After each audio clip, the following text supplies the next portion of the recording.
Hello, my name is Roisin and welcome back to my channel. It is the middle of January, it is below freezing, it is dark at 3 o'clock, or at least that is true where I am here in the south of England. And I know that this time of year can make some people feel a little blue, so I thought that it would be a good idea to recommend you some books that I think could help you beat the January blues. I've got various different types of books here. I've got magical, optimistic worlds to escape into, I've got big, long, chunky lives in which to completely lose yourself, and I've got some books that are quite melancholy in themselves, but hopefully they should help you feel less alone whilst feeling blue. So let's begin. The first group of books I have to recommend you are light fantasy, kind of magical books that I think can be great when you're feeling blue. These all have a sense of adventure and optimism to them, which can help you to kind of feel like you can get up and go. So the first book on my list is Howl's Moving Castle by Diana Wynne Jones. This is, I think, middle grade, but I read it for the first time as an adult and I think it definitely works for the adult reader. There is obviously the Ghibli film, which is how most people I think have heard of it, but the book itself is very, very different from that. It is set in a world that is kind of a takeoff of fairy tales, so there are elements of fairy tales woven throughout, and our main character Sophie is the eldest of 3 daughters who thinks she will never be fated to go off on an adventure because adventures only ever happen to the youngest. But one day she ends up being intercepted by the Witch of the Waste, who turns her into an old woman. And because of this, Sophie feels like she has to leave the hat shop where she's grown up, and she ends up in the moving castle of Howl Pendragon, who is a wizard who lives in what seems to be a castle that moves around the hill, and who is famous in the area for eating the hearts of young women. Sophie thinks she's in no danger because she's an old lady, and she begins to clean up his house. And there follows a series of adventures where we uncover a mystery of Howl himself and of the Witch of the Waste, and of Sophie trying to get back to being who she was before. It is a wonderful adventure story. It's really funny. There's a lot of humour in it, including Howl's past, which I think is hilarious. And all of the characters are so well drawn. Sophie is really grumpy and bossy and not at all as meek and mild as she thinks she is in the beginning. It's a book that is super visual and you can really lose yourself in the world and these characters. It is an easy read as it is middle grade, which I think it can definitely be good if you are feeling a bit blue. And like I said, it is a great world to lose yourself in. A more recent middle grade that I think kind of falls along similar lines is Nevermore by Jessica Townsend. This is a series of books of which the first 3 have been released, and I do love all of them, and it follows Morrigan Crow, who is on the Cursed Child's Register, so the people around her believe that she is causing all sorts of dreadful things to happen, and she's cursed to die on her 11th birthday. Something happens and she ends up getting whisked instead to Nevermore, which is a city in the Free State, a secret country that runs alongside the country where she grew up, but about which she knows nothing. The man who took her there, Jupiter North, is trying to get her into the Wondrous Society, which is a society for people who have special knacks. Whether that knack is an incredible discerning taste and a brilliance in cooking, or being able to pickpocket while simultaneously playing the violin, or being able to convince people of anything using just your voice. The only trouble is that Morrigan doesn't have a knack, so she doesn't know how she will get in. And this is a brilliant series of stories, as I said. It builds a world that is full of whimsy and magic in the same way as Howl's Moving Castle. It is a world that feels wonderful, and as we go along with Morrigan, as she is uncovering this world, we get drawn into the magic of it. There are elements of our own world and magic. There is sort of Halloween moments and Christmas as well, so it is a very festive, fun read. It goes throughout a whole year, and each of the books cover a different year, but it has a real good sense of place and a real sense of whimsy, as well as being quite grounded in the world. I really enjoyed the way that this develops as Morrigan gets older. The story and the uncovering of what's really going on in the world becomes stronger, becomes a stronger part of the series, and I really enjoyed that. And I think it's just a wonderful place to lose yourself, a really fun read with really great characters and really great dialogue, so that makes it quite an easy, quick read as well, and I absolutely loved it. If you're looking for something with a similar tone but for an adult audience, you don't want to read middle grade, I would recommend The Philosopher's Flight. This is a book that I read because Storygraph recommended it to me and I wasn't sure I was going to like it. I'd never heard of it before, but I really fell in love with it. It is set in a world where witchcraft exists and most witches are women, and the thing that is the most sought after that they can do is fly. They draw sigils with their hands in order to fly, but our main character is a man who is the son and the brother of very famous witches, and he wants to go to the most elite college to learn to become part of the flying corps. But men who do magic are not taken seriously.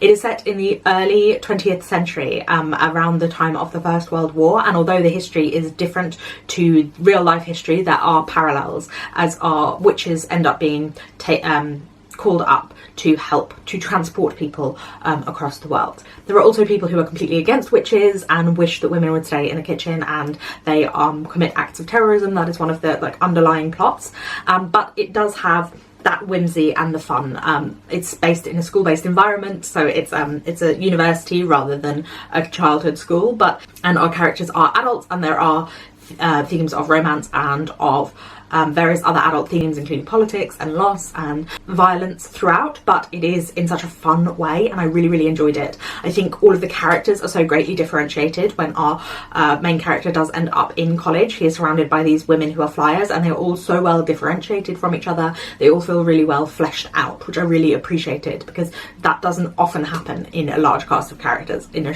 not epically long book. They were all really well differentiated from one another. So if you like historical fiction with a bit of a magical twist, I think this is a slightly lesser known one, and one that I really, really enjoyed. The premise didn't seem like I would, but I definitely did. So I would give it a try. Next are two books that are not light-hearted like the other ones, but I do think they are really good books to completely lose yourself in, and if that's what you are looking to do to beat these January blues, then I would recommend The Old Drift by Namwali Sapel. This is set over the course of the 20th and 21st century in Zambia. We begin in 1904, where these three men meet in a bar called The Old Drift in Zambia, and something happens that intertwines their lives. Two of the men go back to their homelands of the UK and Italy, and one of the men was Zambian. We follow their daughters and their daughters' daughters and then their daughters' children over the course of a century of Zambian history and off into the future as well. It covers the fight for independence in Zambia and the rise of a dictator after independence, and it goes off into the future, looking at neo-colonialism and medical colonialism as well. So like I said, there are a lot of difficult topics picked up in this book. It deals with darkness and violence, so it's not a light book if you have the January blues, but it is a book that I think is so wonderfully immersive. There are different sections told from these omniscient mosquitoes, and malaria and bloodborne diseases carry a big part of the plot as well. It has so many discussions, and it has so many of our characters having discussions and arguing, putting different points of view forward on post-colonial ideas of Africa and African independence, focused in this time in Zambia. And it also talks about the ridiculousness and the absurdity of some of the things that happened after independence. For example, the attempt to build a Zambian space program. That part of the book is really, really funny. It looks at people travelling from all over the world. We have characters from India who were part of the British colonialism. And it's just such a wonderful novel. These characters are also rich. The dialogue, again, is brilliant, and it has elements of the kind of magical and slightly absurd. Constantly looking at the absurdity of humanity, building a crescendo towards the end when we have the epic bringing together of these three strands of families who were joined at one point and come back together again at the end. And so immersive that I think if you need something to lose yourself in, this would work. Another book that is quite dark and very strange, but I think is a wonderful one to lose yourself in, is Build Your House Around My Body by Violet Cooper Smith. This is set over 2 time periods in Vietnam, and I often dislike books that have 2 time periods, but I think the mystery nature of this book really brought them together well for me. We follow a girl and 2 brothers living in Vietnam in the 80s in a rural mountain area. We know that that girl has gone missing, but we don't know how it happened, and we follow them through their childhood and their teenage years. And then we also follow a young Vietnamese American girl who's come to Vietnam in the 2010s to teach English, and we see her experience of feeling disconnected, feeling as if she is not connected to either the Americans with whom she is teaching English or the Vietnamese around her. She feels disconnected from her own identity and feels as if she doesn't quite fit in. There is a big sense of alienation. And whilst all this is happening, there is something going on in her flat. There is a dip in her kitchen, and she feels some sort of presence from there. And Build Your House Around Your Body is a ghost story at the heart of it. There are a lot of ghosts haunting this narrative, one that delves into Vietnamese ideas of ghosts and folklore surrounding ghosts, and it is just so, it gets starts off quite realistic and really settled into the real world, and gets more and more difficult and uncomfortable and unsettling as you go on. It is so atmospheric. I could really feel, I think it's Ho Chi Minh City where she is. I could really feel the sense of the area and where she is going, and also again when they are up in the mountains, I think that setting was done really well. It starts off with a very weird thing that really sets the tone and then steps back, but all of that weirdness I felt just so drew me in and really absorbed me, and I found it so compelling. It was one of those books that I found really hard to put down, and I love an experience like that when something is both so plotty and pacey and also atmospheric and absorbing and also so wonderfully written. I think there were elements of this book that weren't perfect, but it was such a great experience reading it that I think it would definitely help to banish any January blues. But if you are looking for just some warmth and some niceness, some place to spend time that feels honest and open and vulnerable but doesn't feel too dark, I have 2 books to recommend to you for that. One of them is the very short Open Water by Caleb Zuma Nelson, which tells the story of 2 young black people living in southeast London. They're actually from like the same area I grew up. He lives like down the road from my mum. So it is about their experience. One is a photographer and one is a dancer, and they meet at a party in the summer. And so if you are hoping to escape the January blues to somewhere summery, Open Water is set over the course of a summer, and it really has that feeling of summer in the city. It is told in the second person and in the present tense, so it's a very of the moment book, a book that that feels like it is happening as you are reading it. It is slowly unfolding. It feels very immediate and very close to you because it is being told in that second person. We see both their relationship with one another and our unnamed main character's experience being a young black man in South London, and what that feels like. It is a very short book, as I said, but it does give you a wonderful window into his experience, his opinions, his thoughts, his feelings. I think they're very well explored, ideas of masculinity as well, which are wonderfully subtly done, and so I think it's a really great read. And if you are looking to beat the January blues but you don't feel like you could deal with any of these chunky books I've given you, then I think Open Water could be a good one. Another book that I think has just so much warmth and heart is Still Life by Sarah Winman. This is another chunky one in which to lose yourself, but definitely warmer and friendlier than some of the other ones. It is about Ulysses, who is a soldier during the Second World War, and he meets a woman who is there to find the rightful owners of some of the paintings that have been stolen by the Nazis, and she tells him to go to Florence, and he does go to Florence and ends up saving someone who's about to jump off a roof, and that is kind of the setup, the beginning of the book. But then we follow Ulysses back to the pub in the East End of London where he lives. We meet his ex-wife and his chosen family in this area, who are all kind of a motley crew in this down and out East End pub, but who are all like kind of strange, quirky characters with a parrot that quotes Shakespeare, I think. Kind of magical almost parrot, because he definitely speaks more than a parrot would. But it has a real sense of community, and it really again feels very real, and you can really see the places. One day Ulysses receives a letter to say he's been left in a will a flat in Florence, the flat of the man who he saved, and he ends up moving to Italy, and different people from the East End pub where he grew up, they meet him and they come and visit, or they come to stay and they come and live with him, and it's just their family following this strange, they're not actually a family, but following this strange group of people over this decades in Florence. So again, it has a real summery feel. I know that it's not always summer in Florence, but it definitely feels that way in this book. It has such warmth to it, and it feels just so sunshiny, I think this book does. It doesn't shy away from sadder, darker topics. There are moments of that. And we also follow Evelyn, who is the art expert that he met, and we see her life, her earlier life, and the times their paths might cross over the course of the decades.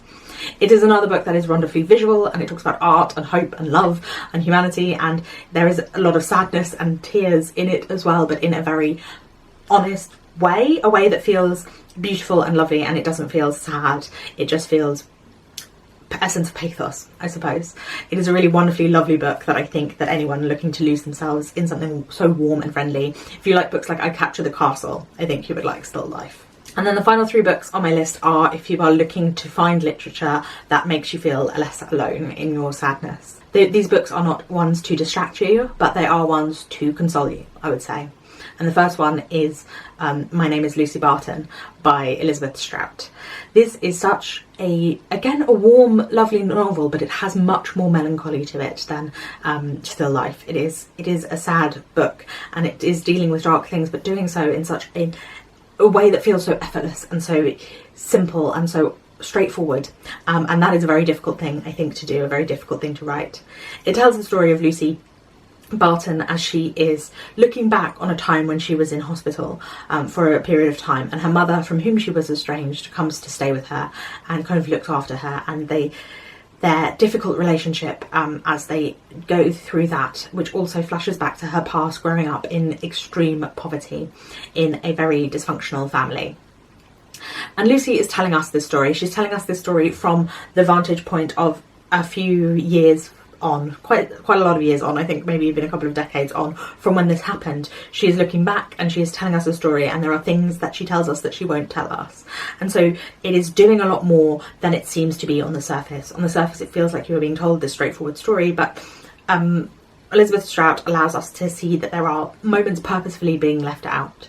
And Lucy really feels like a very realistic character. I feel like I know her from reading just 2 books about her, and I think that she has that kind of melancholy, sadness, the kind of stillness and isolation, I think, feeling. And so if that is something that you are feeling at the moment, I think that you would experience some kinship with Lucy. You would feel a recognition there. The writing itself is just so wonderfully, so beautiful. It feels honestly like someone would talk that way, and yet it is still more beautiful than most people, I think, talk. It is one that I think really spoke to me and kind of sat with me for a long time afterwards. I feel like I know Lucy, like I said, and I really think that it can help to read a book like that when you're feeling very blue. Another one that, at least for me, I know this one is a bit more of a Marmite book, but for me I think would help with the January blues and feeling so alone, is Normal People by Sally Rooney. Normal People tells the story of Connell and Marianne, 2 young Irish people growing up in rural Ireland in the 2010s, who begin to date one another, but they keep it a secret. Connell is very popular at school, but he is very working class. He doesn't know who his father is, which of course in rural Ireland is kind of somewhat of a scandal, and Marianne is well off, and his mother works as a cleaner for her, but she's very unpopular at school and comes from a very dysfunctional family where the abuse is so quiet and so isolating. It doesn't feel big and dramatic. It feels like it's at the periphery of the book, but it is ever present there, this feeling of violence and of being unwanted and unloved. So they are in a relationship, and then Connell does something and they break up, and we meet them again when they are at university in Dublin, when their roles have been reversed, where Connell is really aware of his own class status and his feeling disconnected from the culture that the people in Trinity use as a costume. And Marianne is dealing with her own issues around mental health. There are issues of eating disorder and sex almost as self-harm in some ways, the way that she is feeling through it as well. But their relationship, we come back to it over the course of many years, and we see the ways that they don't communicate with one another, and yet they are so in sync with one another. They understand each other, even though they are constantly testing each other, trying to see if they will push on the bruises that they have from their own trauma, trying to see if they can find a way to break from the other person or to completely trust the other person. And there is a complete lack of trust, and that is why they can't communicate, partly to do with the ways that both of them have grown up. And it talks about things about like class in Ireland and the history of Ireland as well, a part of it. But I think that the people at the heart of it, Connell and Marianne, are both so real, and they both are struggling in different ways, struggling with ideas of masculinity and with ideas of femininity and what is expected of a woman. It is a sad, beautiful, wonderful book, I thought. I know that not everybody loves it, but for me it really was wonderful. The final book that I'm going to recommend in this video is non-fiction, and that is Wintering by Catherine May. And this is a book about how we have seasons of our life where we need to slow down, take care of ourselves, draw everything in, and overwinter, the way that plants and animals do. When she is talking about winter, she is talking about the season, and she does visit places like Norway and see how they prepare themselves for the winter and what they do over the course of a winter to keep themselves going, to feel nourished, and to feel that the darkness is not like closing in on them, because it literally is dark most of the time. But she is using it as a kind of a metaphor for different seasons of our life. And if this January blues is making you feel like, if you are feeling anxious about the slowing down and the need to be soft and gentle and cocooned, I think this book can really allow that to feel less like a problem.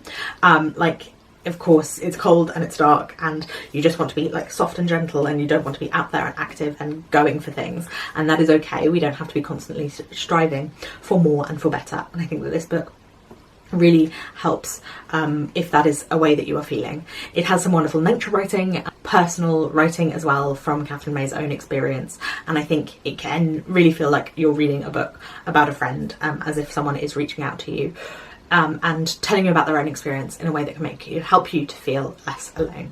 I think that those 10 books are really wonderful books to help you if you are feeling blue this January. Please let me know in the comments down below if there are any others that you would recommend. I'm not feeling too blue, but I would love to hear what you have to say anyway.